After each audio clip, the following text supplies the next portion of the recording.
अस्सलाम वालेकुम। Voice of Karachi में हूँ अदनान उल हक। महाजिर सियासत का किबला तब्दील हो रहा है।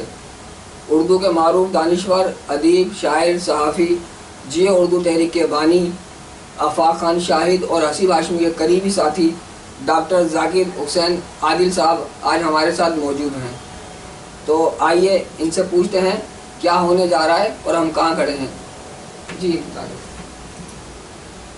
दरअसल आजकल जो हालात हैं, मैं समझता हूँ कि उर्दू बोलने वाले, अब वो महाजिर हों, बिहारी या दीगर उर्दू बोलने वाले तमाम मकतब फ़िक्र के लोग बहुत ही ज़हीन और बासलाहियत हैं। लेकिन अलमिया ये है कि आज हम जिस मकाम पे खड़े हैं, शायद कुछ लग़ज़िशें, शायद कुछ कोताहियाँ रहीं कि आज हालात ये बता रहे हैं कि हमें बहुत ज़्यादा मुनज़्ज़म और मुत्तहिद होने की ज़रूरत है। उसकी वजह यह है कि इस वक्त जो कराची में गैर मकामी लोगों ने यहाँ अपनी अक्सरियत बताने की कोशिश की है और मुख्तलिफ़ हुकूमती और दीगर महकमों में उर्दू बोलने वालों को नज़रअंदाज किया और कर रहे हैं। मैं समझता हूँ कि इस वक्त हालात ऐसे हैं कि उर्दू बोलने वाले जिस तंजीम से भी ताल्लुक़ रखते हो, खा वो सियासी हो, समाजी हो या अदबी हो, उन्हें चाहिए कि वो समाजी रास्ते की बुनियाद पर तमाम एक दूसरे से जुड़ें, एक दूसरे के करीब तर हों और उर्दू जिसे मरकज़ी हैसियत हासिल है, माजी में भी रही और आइंदा उर्दू की मरकज़ियत को लेकर चलने में ही हमारी दूरअंदेशी और कामयाबी शामिल हाल रहेगी।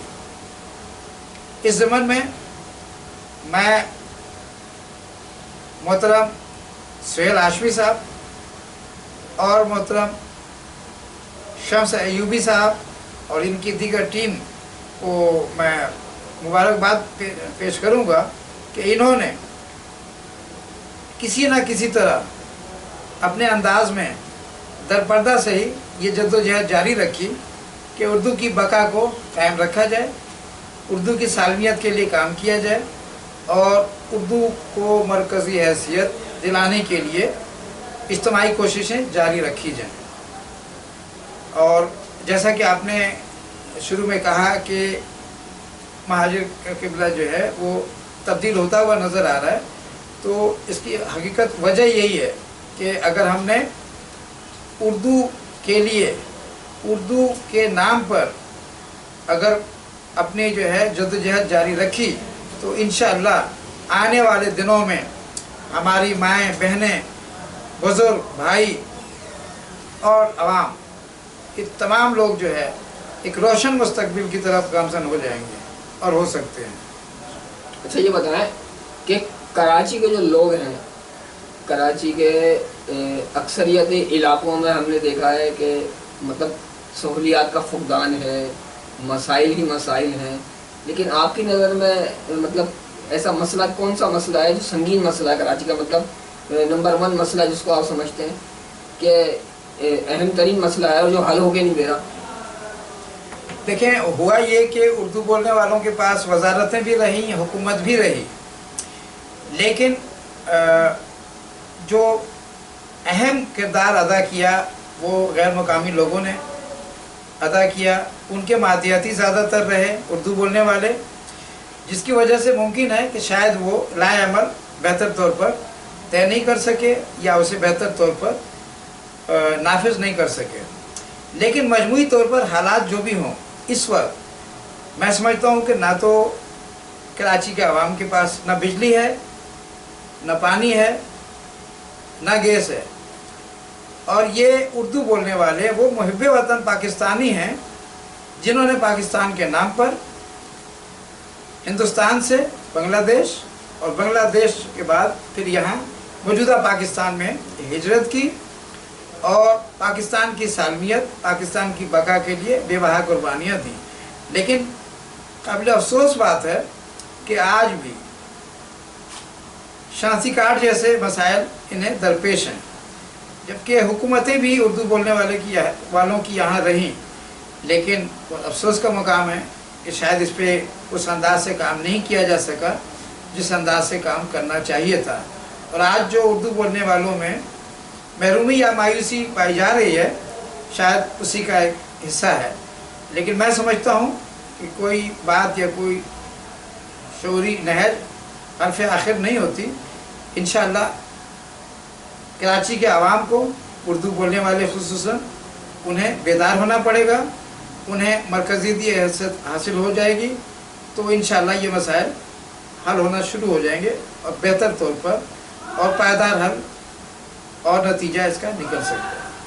मकसद ये है कि लोगों को, कराची के जो लोग हैं, उनको उनके हकूक़ किस तरह मिल सकते हैं? कोई ऐसा फार्मूला है आपकी नज़र में? कोई ऐसा फार्मूला आप पेश कर सकते हैं कि भाई ऐसा कर लिया जाए तो कराची के लोगों को उनके हकूक़ मिल जाएंगे? देखिए, कराची के लोगों को हकूक़ बिल्कुल मिल जाएंगे। उसकी वजह ये है कि जब तक ये तायुन ना हो जाए यहाँ, हालांकि बहुत ही मुतअस्सिबाना अंदाज से शहरी और दही की तफरीक पैदा की गई, और उस पर भी जो है सितम बलाए सितम ये रहा कि शायद गलत तरीक़ों से डोमिसाइल और दीगर चीज़ें और दस्तावेज़ात बनाकर लोगों ने हमारे वसाइल पर, उर्दू बोलने वालों के वसाइल पर, और जो है वो अपनी हुक्मरानियाँ कायम की, और उन्हें शायद वो मौके नहीं मिल सके जो उन्हें देने चाहिए, उन्हें मिलने चाहिए।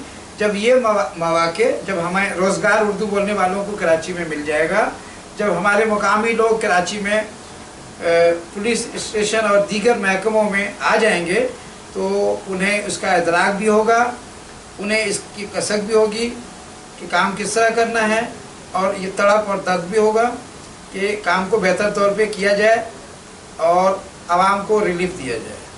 तो ये इसका हल वाहिद यही है कि तायुन कर लिया जाए, और तायुन के बाद जो हुकूक बनते हैं वो हुकूक मुनसिफाना तौर पर और आज़ादाना तौर पर उर्दू बोलने वालों को मिल जाएं, और मिलने चाहिए।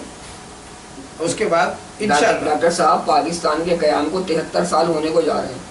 आज तक ये तायुन ही नहीं हो सका है कि कराची के उर्दू बोलने वालों के हकूक़ क्या हैं और उनको किस तरह उन्हें फराहम किया जाए, किस तरह उन तक पहुँचाया जाए।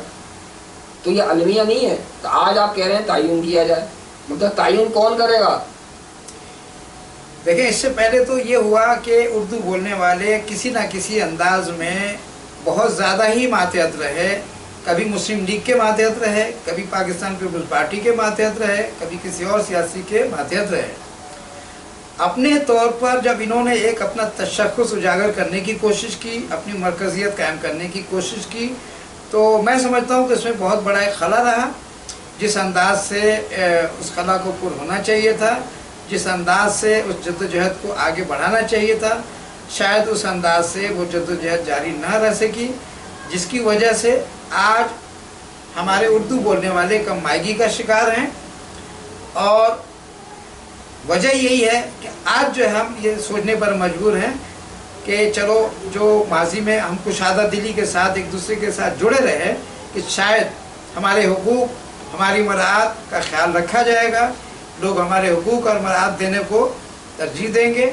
लेकिन जब हमें नज़रअंदाज किया गया, जब हमारे साथ नाइंसाफ़ियाँ हुई, तो आज हम ये सोचने पर मजबूर भी हैं और हक बजानिब भी हैं कि हमें ये तायुन करना होगा कि आया ये अगर शहरी और देही की तफरीक है भी, तो इसमें जो हमारे हुकूक हैं क्या वो हमें मिल रहे हैं उस अंदाज से भी।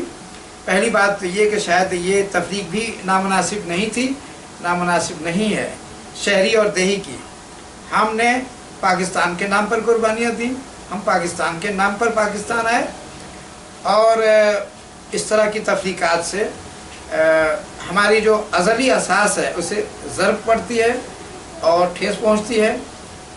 और फिर ये कि बाज़ औक़ात ये भी महसूस होता है कि शायद हमने अगर इस अंदाज से ही ये अपने हुकूक लेने हैं या लेने थे, तो फिर यहाँ जो हम लोग आए पाकिस्तान के नाम पर, और जो अगर इम्तियाज़ी सलूक यहाँ रवा रखा जाएगा, तो फिर हम किस तरह से यहाँ सामना कर सकेंगे हालात का। اور پھر یہ کہ اردو کو جو ہے حاصل کر سکیں گے. اس کے لیے بنیادی طور پہ یہی ہے کہ ہمارے اردو بولنے والے خصوصاً عوام بھی بیدار ہو جائیں, جاگیں, اور ہمارے جو جتنے تنظیمیں ہیں اردو بولنے والوں کی, چاہے وہ سیاسی, سماجی یا ادبی ہوں, انہیں ایک مرکزیت قائم کرنی ہوگی اردو بولنے والوں کو, اور مرکزیت قائم ہونے کے بعد ہی میں سمجھتا ہوں کہ دیر پا اس کا حل کوئی نکل سکے گا. اس کے لیے کشادہ دلی کی ضرورت ہے, فراخ دلی کی ضرورت ہے, اور ایک دوسرے کو برداشت کرنے کی ضرورت ہے. اچھا, یہ اس موقع پر جو ہے آپ وائس آف کراچی کے اسٹوڈیو میں موجود ہیں, تو اس موقع پر آپ کوئی قوم کے نام پیغام دینا چاہیں گے مختصر سا اپنا؟ دیکھو, میں کیونکہ ٹائم کی تھوڑی کمی ہے, تو میں وائس آف کراچی کا تہ دل سے شکر گزار ہوں کہ انہوں نے یہ موقع فراہم کیا کہ میں کچھ جو اس وقت کراچی کے حالات ہیں اس پر کچھ کہوں.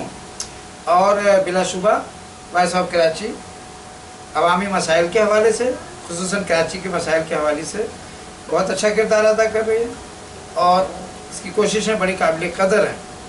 میں یہاں اردو بولنے والے جو عوام ہیں اور خصوصاً نوجوانوں کو یہ کہوں گا کہ وہ لوگ اپنے مراتب کو, اپنے مقام کو, اپنے مرتبے کو سمجھنے کی کوشش کریں, اور اپنی یکجہتی کو ہاتھ سے نہ جانے دیں.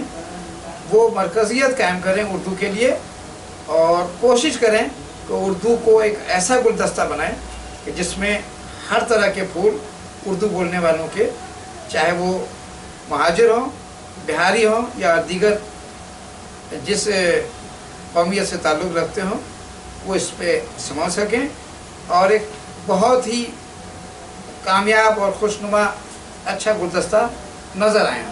بہت بہت شکریہ آپ کا ڈاکٹر صاحب. ہمارے ساتھ موجود تھے ڈاکٹر ذاکر حسین عادل صاحب, جو کہہ رہے تھے کہ کراچی کے اردو بولنے والے متحد ہو کر ہی اپنے حقوق حاصل کر سکتے ہیں. اس کے ساتھ ہی عدنان الحق کو اجازت دیجیے. اللہ حافظ.